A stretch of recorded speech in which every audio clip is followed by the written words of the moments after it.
იყო და არა იყო რა. იყო ერთი ქვრივი კაცი, რომელსაც უმშვენიერესი, კეთილი ქალიშვილი ჰყავდა. ერთხელ გადაწყვიტა მეორედ დაქორწინებულიყო, მაგრამ ცოლად ბოროტი, ეგოისტი ქალი შეხვდა, რომელსაც ორი ქალიშვილი ჰყავდა. შვილები დედას გაჭრილი ვაშლებივით ჰგავდნენ ხასიათით. ქორწილის შემდეგ დედინაცვალმა მალევე გამოამჟღავნა ბოროტის ნერი. ის კარგად ხვდებოდა, რომ ლამაზი გულკეთილი გერის გვერდით მისი ღვიძლი შვილები კიდევ უფრო უხასიათო და მახინჯები ჩანდნენ. ამიტომ გერი შეიცულა და აიძულებდა სახლში ყველაზე ბინძური საქმე ეკეთებინა. საბრალო გოგონა საჭმელს ამზადებდა, რეცხავდა, დების ოთახებს ალაგებდა და კიბეებს წმენდდა. თვითონ კი სხვენში ცხოვრობდა, ერთ ვიწრო და ბნელ საკანში. იგი ძალიან განიცდიდა თავისი უერო მამის ბედს, რომელსაც ახალი ცოლი საშინელ დღეში აკეთებდა. გოგონას ყველა კონკიას ეძახდა, მაგრამ კონკია თავის ძონძებში ასჯერ უფრო ლამაზი იყო, ვიდრე მისი დები ძვირფას, ოქრომკერდით ნაქარგ კაფებში. ერთხელ უფლისწულმა მეჯლისი გამართა და ყველა თავის ქვეშევრდომს მოსაწვევები დაუგზავნა. ამ ამბავმა კონკიას დები აღტაცებაში მოიყვანა. მთელი დღეები საგანგებოდ ამ შემთხვევისათვის შეძენილ ახალ კაბებს იზომებდნენ. მე წითელ ხავერდის კაბას შავიცვამ, ამბობდა უფროსი, ხელით ნაქარგი მაქმანები რომ აქვს. მე კი ამ ჰაეროვა სამეჯლისო კაბას, ამბობდა მეორე და ყელზე ბრილიანტებს გავიკეთებ, თავზე კი ოქროსფერ ყვავილებიან ქუდს დავიხურავ. ყველაზე მოდური ვარცხნილობისათვის დების საუკეთესო პარიკმახერებთან გაიქცნა რჩევისათვის. კონკიას შესანიშნავი გემოვნება ჰქონდა, ამიტომ რჩევა მასაც იკითხეს. მე თქვენ ყველაზე მოდურ ვარცხნილობებს შეგირჩევ, უთხრა კონკია. დებმა პატივი დადეს და დათანხმდნენ. სანამ კონკია ვარცხნილობებს უკეთებდა, დები დაეკითხნენ. კონკია, შენ გინდა მეჯლისზე წამოსვლა? შიშობ, რომ მეჯლისი არ შემიშოვე, უპასუხა კონკია. მართალი ხარ, მეჯლისზე შენი წარმოდგენაც კი სიძილს გვრის.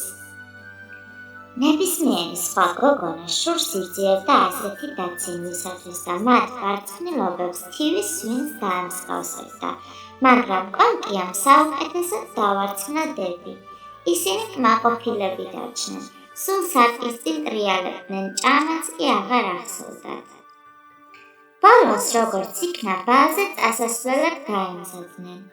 კონკიამ ჭიშკრამდე მიაცილა. მარტო დარჩენილს კი ცრემლები გადმოუგორდა. ამ დროს კონკიას ნათლია ფერიაც მოვიდა, რომ ენახა რატომ ტიროდა მისი ნათლული. როგორ მინდა მეჯლისზე, სრულყუნებდა კონკია. გააკეთე ყველაფერი, რასაც გეტყვი და მერე ვნახოთ, უთხრა ფერია. ბაღიდან დიდი გოგრა მომიტანა. კონკია ბაღში გაიქცა და ყველაზე დიდი გოგრა მოიტანა. ფერიამ გოგრა გამოღრუდნა, შემდეგ ჯადოსნური ჯოხით შეეხო და ერთ წამში საუცხოო ოქროს ერთლად აქცია. შემდეგ სათაგურიდან 6 პატარა თაგუნია გამოუშვა. ჯადოსნური ჯოხი მათად შეახო და 6 რაშად აქცია. ახლა მეეკლეღა დარჩა. ვირთხა გამოდგება? კითხა კონკია. რა თქმა უნდა, უპასუხა ნათლია. კონკიამ ვირთხის საჭერი მოიტანა, ფერიამ ყველაზე გრძელულვაშიანი ვირთხა ამოარჩია და თამომწონე ჩასუთებულ მეეკლედ აქცია. შემდეგ კონკიას უთხრა. ბაღის ჭიშკართან 6 ხვიკიზის, მომიყვანე. კონკიამ სასწრაფოდ აღასრულა ბრძანებული, ფერიამ ისინი ლაქიებად აქცია და ერთ საქეთ იქით ამოუყენა. ახლა კი შეგიძლია მეჯლისზე წახვიდე, თქვა ფერიამ. კმაყოფილი ხარ? რა თქმა უნდა, უპასუხა ბედნიერებისგან გაბწყინებულმა კონკიამ, მაგრამ შეიძლება ასეთი დაკონკილი მივიდე? ფერია ოჯახი დაიქნია და კონკიას ძონძები ძვირფას ოქრო ვერცხლის მოქარგულ სამოსად იქცა. ხის ქოშები კი ბროლის ფეხსაცმელებად, რომლებიც ზუსტად სამეჯლისო ცეკვებისთვის იყო ზედგამოჭრილი. კონკია თვალის მომჭრელად ლამაზი იყო. როდესაც გოგონა ეტლში ჩაჯდა, ფერიამ გააფრთხილა.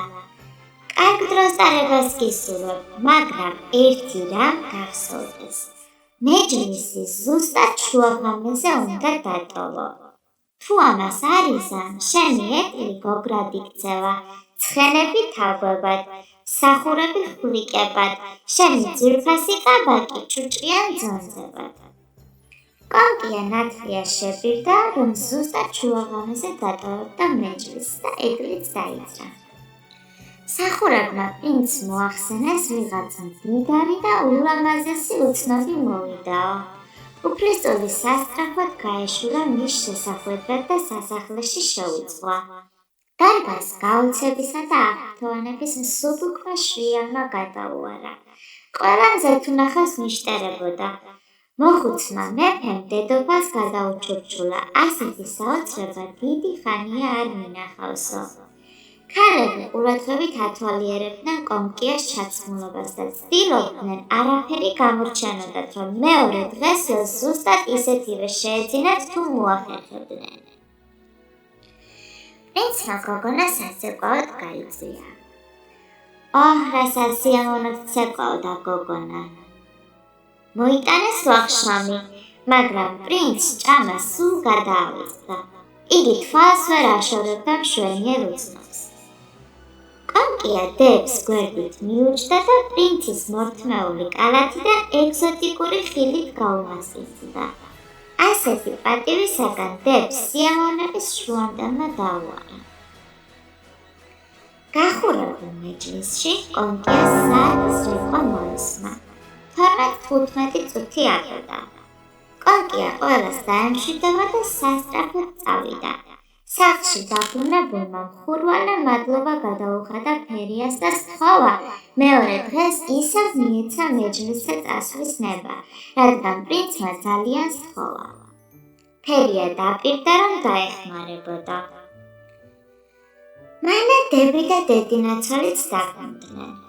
კონკიას ვითომ ეძინა, მტკნარებით გაუღო კარი. დების საშინლად ახსნებულნი იყვნენ მეჯლისზე უცნობი მზეთუნახავის გამოჩენით. ის ყველაზე ლამაზია ამ ქვეყნად, სულ მოუთმენლად ყვებოდა უფროსი და, ჩვენ ხილითაც კი გაგვიმასპინძლდა.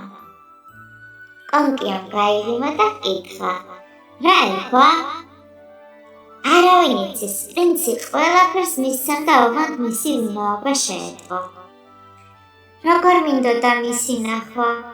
არ შეგიძლიათ თქვენი ძველი კაბა მათხოვოთ, რომ მეც შევძრო მეჯლისზე წამოსვლა? კითხა კონკია. რა? შენ ჩვენი კაბის ჩაცმა გინდა? არასდროს, უყვირას დებმა. კონკია დარწმუნებული იყო, რომ ასეც მოხდებოდა. ანდა ნება რომ დაერთოთ რა უნდა იქნა? მეორე დღეს დები ისევ გაემგზავრნენ მეჯლისზე. კონკიაც მალევე წავიდა, ამჯერად უფრო მდიდრულად ჩაცმული ვიდრე წინა დღეს. პრინცი ერთ წუთს არ ტოვებდა. ის კონკიას ისე სიყვარულითა და თავაზიანად ექცეოდა, კონკიას ფერიის გაფრთხილება სულ გადაავიწყდა. უცებ მოესმა, როგორ ჩამოყრა საათმა 12. კონკიას სასწრაფოდ წამოხდა. დარბაზი დატოვა და გასასვლელისკენ გაიქცა. პრინცი დაედევნა. უცებ კონკიას ფეხიდან ბროლის ფეხსაცმელი წასწვლა. პრინცმა ფეხსაცმელი აიღო და გულის ჯიბეში ჩაიდო. კონკიამ სასახლის ჭიშკრამდე ძლივს მიაღწია, რომ ლამაზი კაბა ჭუჭყიან ძონძებად შეიცვალა. ეტლი, მეეტლე და მსახურები გოგრად თაგვებად და ხვლიკებად. ჩადასხმებისგან მხოლოდ ბროლის ფეხსაცმელი დარჩა. კონკიამ სახლში დებზე ცოტათი ადრე მიირბინა. მათ ამჯერადაც უამბეს, რომ უცნობ მზეთუნახავი კვლავ გამოჩნდა, რომ ის კიდევ უფრო ლამაზი იყო, ვიდრე წინა დღეს, მაგრამ ისე მოულოდნელად გაქრა, რომ ბროლის ფეხსაცმელი დაკარგა. პრინცმა იპოვა და გულის შიბეში შეინახა. ყველა დარწმუნებულია, რომ უფლისწული უგონოდაა შეყვარებული უცნობ მზეთუნახავზე. და მართლაც, მეორე დღეს უფლისწულმა გამოაცხადა, რომ იქორწინებს იმ ქალიშვილზე, რომელსაც ბროლის ფეხსაცმელი მოერგება. ფეხსაცმელი ყველამ ჩაიზომა, პრინცესებმა, თავადის ასულებმა, მაგრამ უშედეგოდ. მსახურებმა ფეხსაცმელი კონკიას დებთანაც მიიტანეს. ისინი მთელი ძალით ცდილობდნენ ფეხსაცმლის ჩაცმას, მაგრამ ამაოდ. მაშინ კონკიამ იკითხა: შეიძლება მეც გავისინჯო? დები ახარხარდნენ, მაგრამ მეფის მსახურმა მიუგო: ნაბრძანები მაქვს ფეხსაცმელი სამეფოს ყველა ასულს გავასინჯო გამონაკლისის გარეშე. ფეხსაცმელი ზუსტად მოერგო კონკიას ფეხს, თითქოს მის ფეხზე ყოფილიყო შეკერილი. მაშინ კონკიამ ჯიბიდან მეორე ბროლის ფეხსაცმელი ამოიღო. ირგვლივ ყველა გაშაშდა გაუცებისაგან. უცებ ფერიაც გაჩნდა. კონკიას ჯადოსნური ჯოხი შეახო და ძვირფასად შემოსილ მზეთუნახავად აქცია. აი ახლა კი იცნეს დებმა კონკია. მის წინ მუხლებზე დაემხნენ და თავიანთი საქციელისათვის პატიებას ითხოვდნენ. კონკიამ აპატია და მეგობრობა შესთავაზა. კონკია საპატიო ესკორტით სასახლეში წაიყვანეს, სადაც გულისფანცქალით ელოდებოდა ახალგაზრდა ლამაზი პრინცი. რამოდენიმე დღეში მათ ჯვარი დაიწერეს და მდიდრული ქორწილი გადაიხადეს. კონკია ისევე კეთილი იყო, როგორც მამა. მან დები საცხოვრებლად სასახლეში წაიყვანა და მალე ცნობილ დიდებულებს მიათხოვა.